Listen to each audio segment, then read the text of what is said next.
live. Y'all. I wanted to do a recap from our Thursday shows that are live, but I don't want to take away from the shows that are following me live on the network that we're on the Ocelli.com network. So I can't really at the end of the show, I'll go here. Find a covert way to do that. Just a code word. I don't know. I guess, right? We had a pretty crazy show today. I just ranted for the first hour pretty hard on some of the stuff I've been posting over here. And I'm not going to say, it was kind of weird. I'm not going to say who, told me this while I'm just doing my unabated, just from the heart and soul and from my knowledge and the critical thinking that I like to use rant, that at some point somebody said, man, what are you going to do next? What other Republican thing are you going to do? It's just so stupid. And I get it. Everyone's political now. I understand, if I say something and I can be put into the Republican camp, I'm going to be there. Or the Democrat camp. I just had the best letter this week from one of my friends, and not just a friend, but somebody I play music with and have played music with in the past. But we haven't seen each other since COVID, right? And he just sent like a giant contribution over to our effort here for all of us. And he's been fortunate in life, and he's just an amazing guitar player and just a really smart guy anyway, right? And it just out of the blue, he just like comes in with dozens of units of karma and starts telling me about it, and I had no idea. And he starts to, and I think this is true with a lot of the people in my neighborhood and in my little world here, right? They got pushed so hard during COVID. And then the radical change of gas going up $2 a gallon. Thankfully, it's down. It's down $1 a gallon. Should we start applauding or whatever? I mean, it's still over a gallon, and it was still overpriced to start with. Meanwhile, California is going to ban gas cars, so I guess we're lucky to have gas. Okay, but I digress. So this friend of mine wrote me, and he was talking about how, and I think it's a very similar journey for a lot of us. He's talking about how, he was kind of raised Democrat.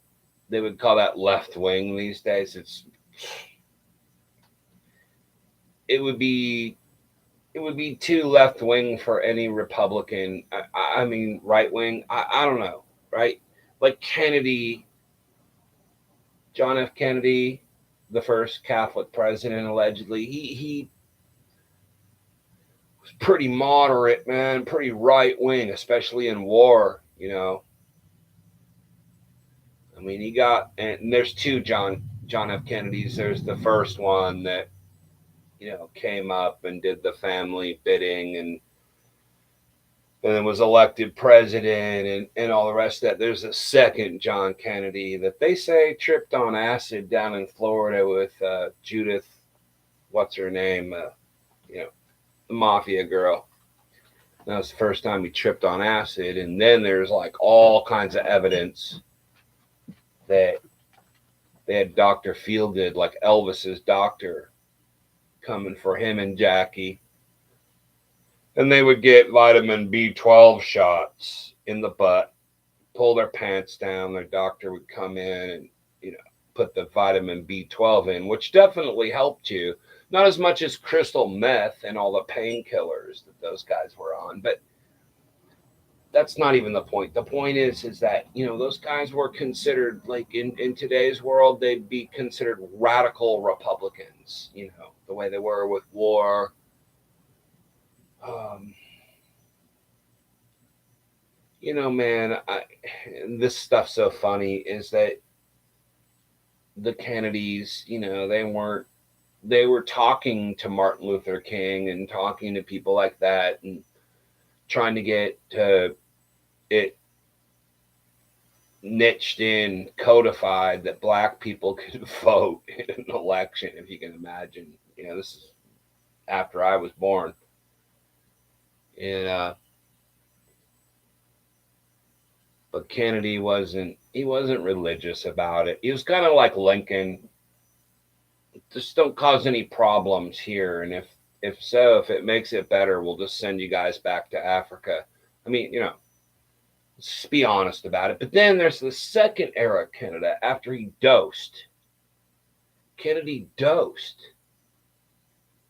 John F. Kennedy, who was no stranger to drug abuse, all right? I just told you. It's not self-medication when you're the president and a doctor comes and tells you it's good for you, right? And he messed his back up in the war and he was a World War II hero, whatever, but he's messed up, man. And then he got dosed on LSD and that became a totally different Kennedy.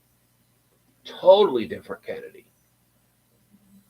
That was the one that got killed, by the way.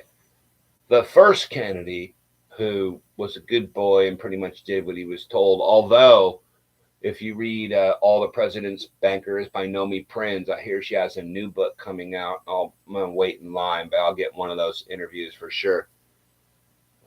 She used to work at Goldman Sachs, so she kind of knows what's going on. All the President's Bankers, great book. And in her book, there were only 2 presidents since 1900. So that's your trust buster, buddy. We'll get to that in a second. That's why I came on the air to just kind of tell you about this, but we'll get back to that. The trust buster, Teddy Roosevelt, who used to walk down the street like a fancy boy and had to literally change his image to be this like outdoorsman hunter, right? It's kind of like Trump in a way, right? I hate saying right. Stop me from saying that. Wrong. No, this happened. This is the truth. And so Teddy Roosevelt, don't get me too far aside from the trust busting. He would his family kind of owned the town. It was New York City, and he would just kind of walk down the street with all his like fancy clothes and his cane and stuff. He was like 19 years old or something. People used to laugh behind his back and make fun of him. So then he went out and we'll get back to Nomi Prinz and why I'm mentioning all this, but sorry, follow along with me. The Jack Blood bouncing ball. La, da, da, da, da, da.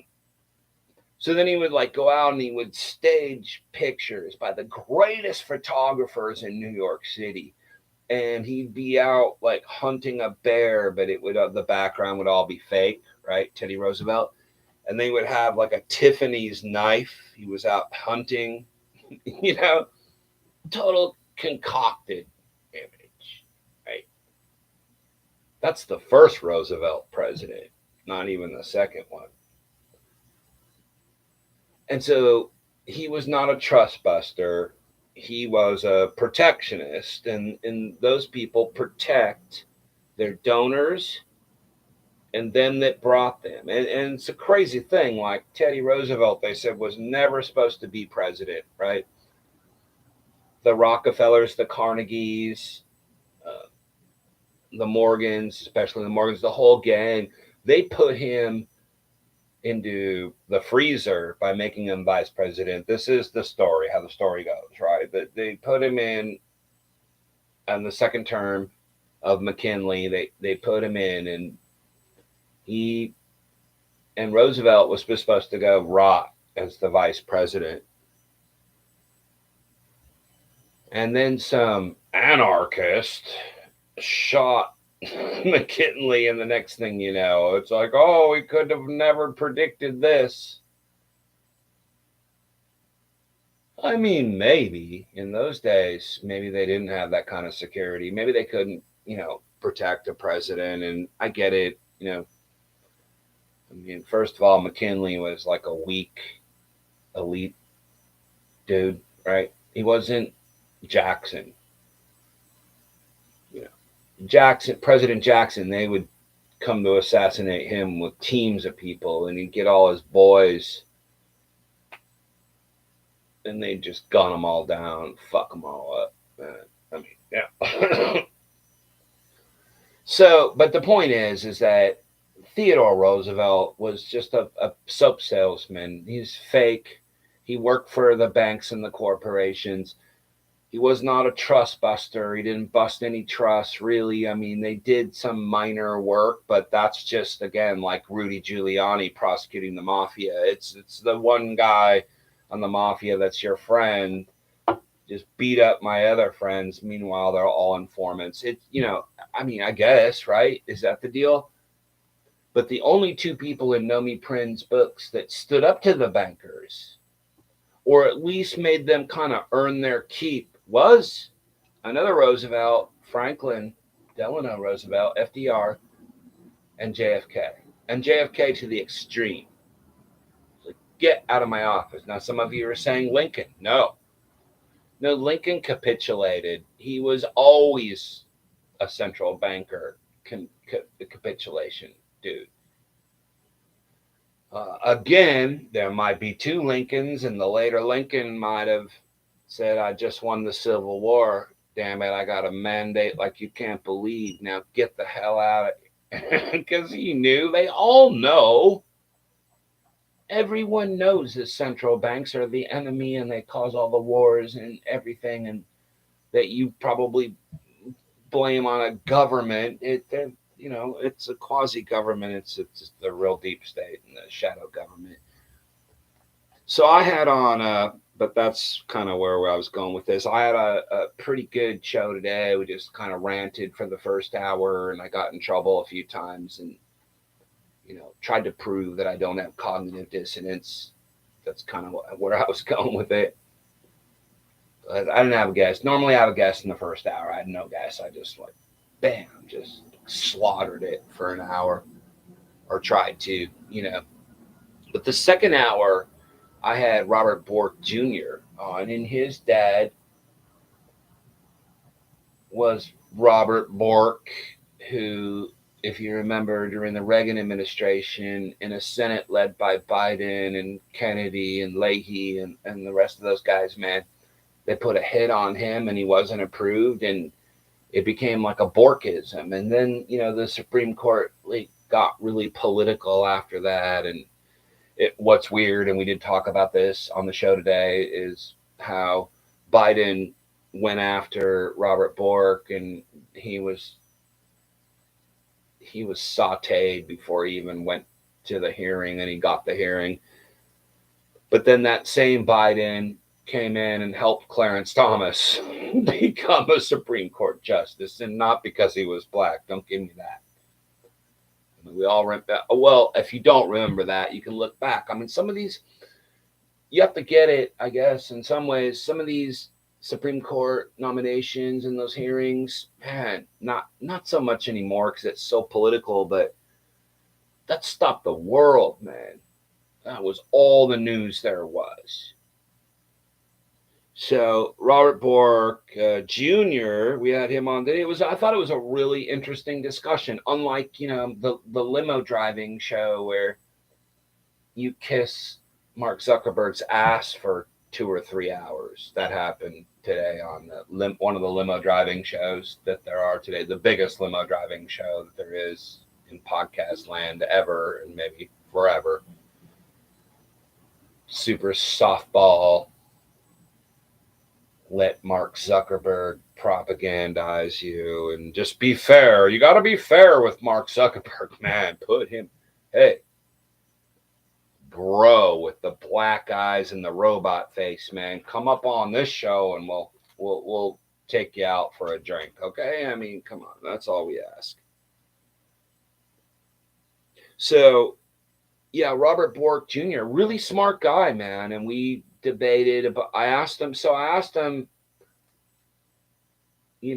he was involved in his dad's Supreme Court nomination, which, got shot down. So he knew the guys in the Supreme Court. They were kind of, his dad was a best-selling author, Robert Bork Sr., best-selling author. And so he got to meet a lot of the dudes.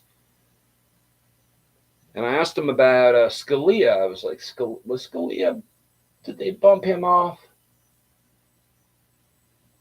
And I love the answer. It's just like you're so invested into that. I mean, I asked them a few questions where I got a similar answer. Is like, is this a conspiracy? Is everything a conspiracy? No, just the stuff that's a conspiracy is a conspiracy, and that's why I'm bothering to ask you. I'm not every question I pose to you doesn't have a conspiracy angle. Okay, I'm just like just the ones that do. I gotta ask you about that shit because you were there. You have inside information. At one point, he's like, I watch the news just like you. I'm like, no, you don't. You're super connected. Robert Bork Jr., super connected, part of the Federalist Society. I mean, he's been interviewed everywhere and written for everyone and his antitrust group and his own private think tank group. I mean, the dude talks to people. He doesn't see the news the way I maybe, but probably not. I see the news differently than y'all do. So we all see the news differently, but he sees the news. So he's, very connected. We got him on our little show, but just like pound. So Scalia, he says, and it's so funny because I interviewed Ronald Reagan Jr. once, and I'm like, the Bushes kill your dad. And they don't believe it. I mean, name Gary Webb. His parents and his family were all like, no, nothing bad happened there. I mean, the family always says that.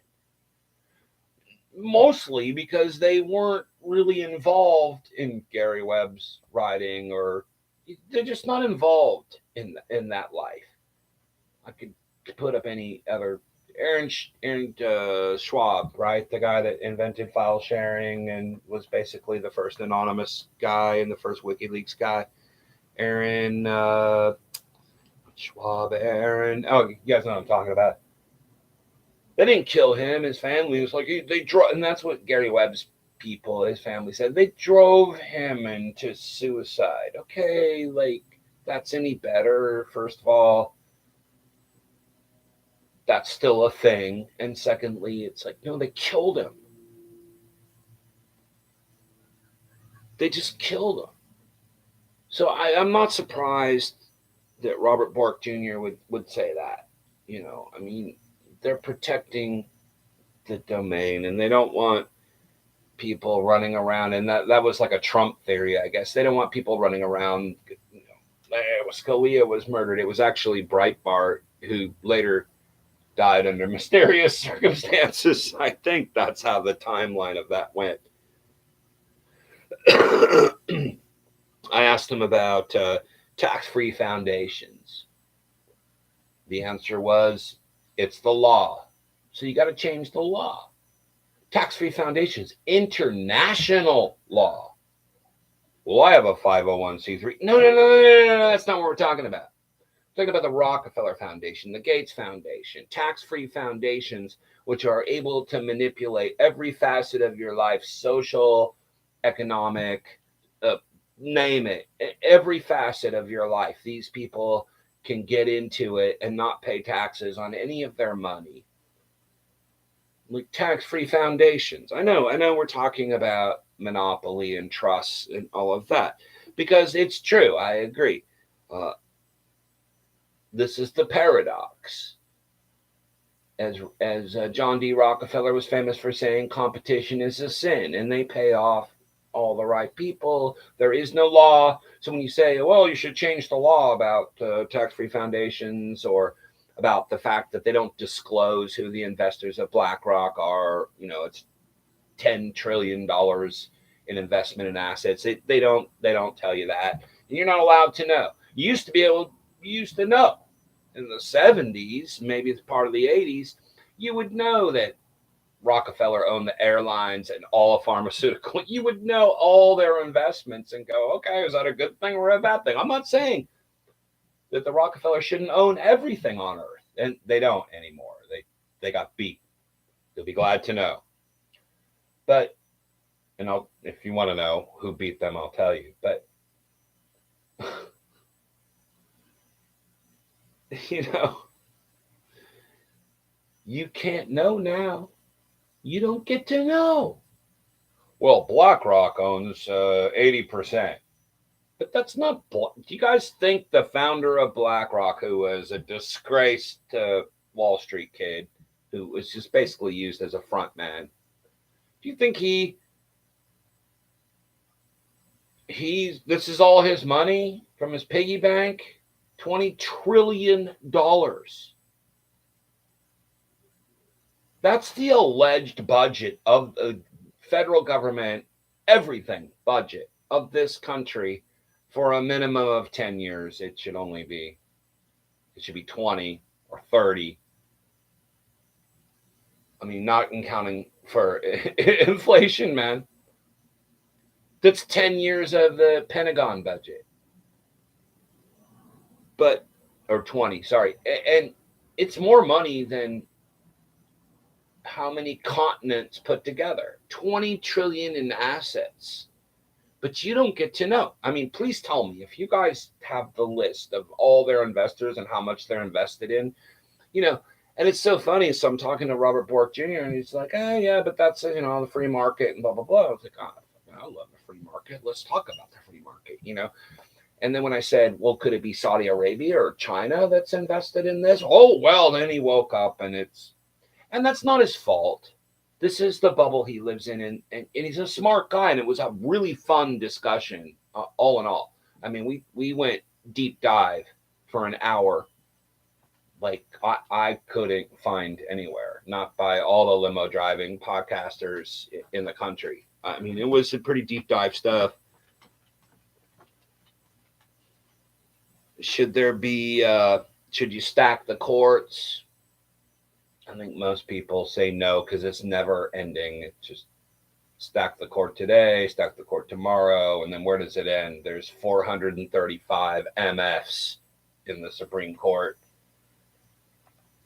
So at some point there's got to be, but should there be life appointments for Supreme Court justices? I think no. I don't think there should be life appointment for anything, MF, and term limits for all of our Congress people, upper, lower, I don't care. Term limits.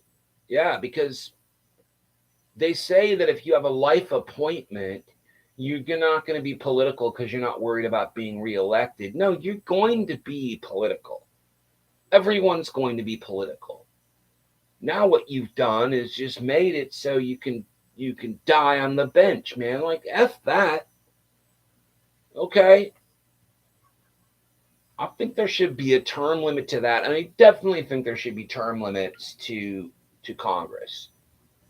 Because my first move is to make Congress coin the money and take the fangs out of the Federal Reserve and make them irrelevant. That would be my first thing. So then, obviously, you have to follow it up with term limits or those people will be politicized. And you want a war? That's the war, man. That is the war. It will still be fiat currency. Don't get me wrong. I'm not saying gold-backed money because that's not realistic anymore. It's still a fiat currency, but Congress decides the business cycle. And if they don't do it the right way, bam, you're out. We're watching you very closely. How you handle the banking and money and you mess up 2 years, man, we'll get you the hell out of there. Yeah, I know. Maybe someday we'll have a president or something that will actually take control of the reins and start steering the horse, but probably not. Anyway, I don't know. Do you guys want to talk about anything? I'm just going to get out of here. I just wanted to come do a wrap up on the show. I hope you go listen to it. The Ocelli show today. That was pretty interesting. Yeah, I thought it was a pretty good, interesting discussion. I'm devil's advocate. I gotta be, probably stuff I didn't mention that happened there. All right, you guys, if this is even happening, I'm gonna wake up tomorrow. I'm gonna be one day older. Crazy, right? You guys stay bold, shine bright, you crazy diamonds.